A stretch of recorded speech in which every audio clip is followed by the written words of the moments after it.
50% de Français qui ne votent pas. C'est énorme. Des bagarres de chiffonniers, des insultes comme on ne devrait pas en entendre. Nous ne sommes pas en démocratie. Nous sommes dans une bagarre de partis politiques et dans une dégénérescence aujourd'hui du système des partis dont je me demande vraiment où ça va nous conduire. Il faut rebâtir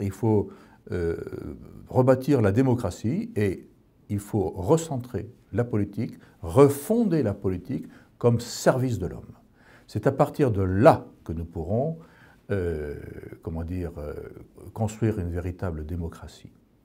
Parce que le but, au bout du compte, qu'est-ce que c'est? C'est de servir les Français. C'est de répondre aux besoins véritables du Français réel et non pas d'un Français hypothétique sorti de la cervelle fumeuse de tel ou tel. Donc c'est cela la politique. Donc il faut tout reconstruire autour du service des Français, du besoin des Français. Et en faisant en sorte que les décisions se prennent au plus près possible des Français réels, parce que c'est vraiment cela qui compte.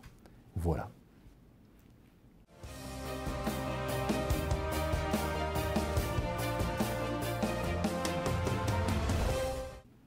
Je crois que depuis que je vote, je constate que peu à peu les partis s'arrogent le droit de désigner eux-mêmes le président de la République. Et finalement, les électeurs ne font que valider le choix des partis. Et là, nous sommes dans une confirmation, un verrouillage peut-être pas radical encore, mais un verrouillage du système des partis politiques. Les Français, quel choix auront-ils finalement? Il y aura quelques candidats désignés pour leur faire croire qu'ils ont le choix. Ces candidats étant validés aussi par les médias, peut-être on peut imaginer aussi par quelques grandes puissances financières, quelques idéologies, etc. Et le choix des Français n'existe plus, réellement. Et je crois que c'est une dérive grave à laquelle nous assistons. C'est une goutte supplémentaire, bon, un pas supplémentaire, mais c'est une dérive grave. Et je pense qu'il faut vraiment revoir radicalement la désignation du président de la République. Non seulement la désignation des candidats, qui doit partir du peuple, il faut enlever la désignation des candidats aux partis politiques. On peut très bien garder le parrainage par 500 élus locaux, on peut très bien le garder, mais il faut aussi, par exemple, y adjoindre la nécessité de recueillir, je dis un chiffre comme ça, 100 000 signatures de citoyens, ou ça peut être 10 000, il faut se mettre d'accord sur ce chiffre. Mais c'est le principe qui compte. Il y a ça. Pourquoi?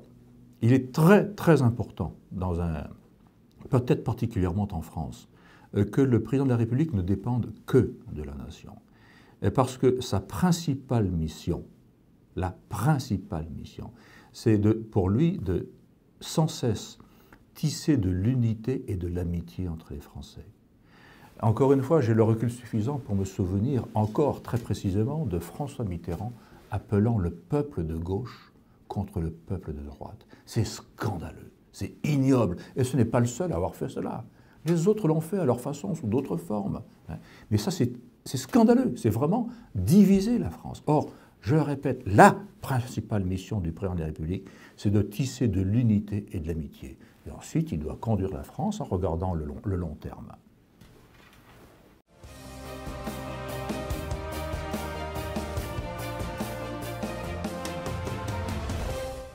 Je connais quelques régions de France qui ont une forte identité, particulièrement le Pays Basque et la Bretagne. J'aime beaucoup ces régions et j'aime beaucoup leur forte identité et j'aime beaucoup que ces gens fassent vivre cette identité. Mais cela ne doit pas se faire au détriment de la France. La France, disait De Gaulle, s'est construite à coups d'épée. Je crois que c'est un peu léger, c'est un peu court comme définition. Parce que la France, c'est aussi et surtout peut-être une amitié. Elle a été constituée au cours des siècles par la volonté, autrefois des rois et ensuite des empereurs, etc. Mais la France n'est pas une donnée de la nature. C'est quelque chose qu'il faut sans cesse préserver, qu'il faut sans cesse unifier, et c'est une amitié qu'il faut sans cesse faire vivre. Sinon, comme toute amitié,